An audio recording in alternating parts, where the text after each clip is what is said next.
చిన్న విషయం. మనందరం చూసాం పహల్గామ్లో ఎట్లయితే ఉగ్రవాదులు వచ్చి భారతీయులపైన దాడి చేశారు. భారతదేశం ఎప్పుడు శాంతియుతంగా కోరిన దేశం. ఇతర దేశాలపైన ఏనాడు మనం దాడి చేయలేదు. కానీ ఎప్పుడైతే ఉగ్రవాదులు మన పైన దాడి చేశారో నిజంగానే గౌరవ ప్రధానమంత్రి గారు ఒక సాహసోపేతమైన నిర్ణయం తీసుకుని ఏకంగా పాకిస్తాన్కి ఒక గుణపాఠం చెప్తాం జరిగింది. దాంట్లో భాగంగా మన రాష్ట్రానికి చెందిన ఒక జవాన్ని మనం కోల్పోయాం. ఆ జవాన్ పేరు మురళీ నాయక్. తల్లిదండ్రులకి ఒకే ఒక్క బిడ్డ, అంటే అక్క చెల్లెలు లేరు, అన్న తమ్ముడు లేరు, ఒకరే ఒకరు.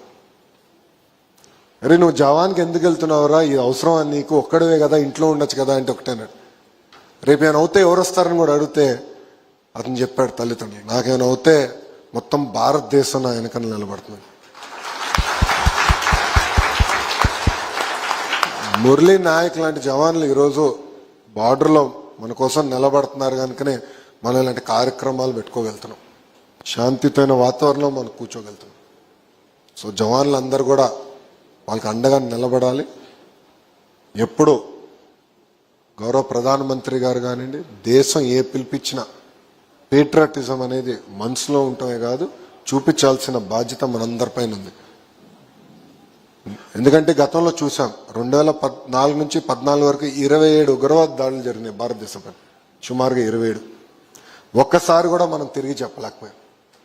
కానీ ఇప్పుడు ఎప్పుడైతే జరిగిందో తగిన గుణపాఠం వాళ్ళు చెప్పాం, దేశం ముందరికెళ్తుంది.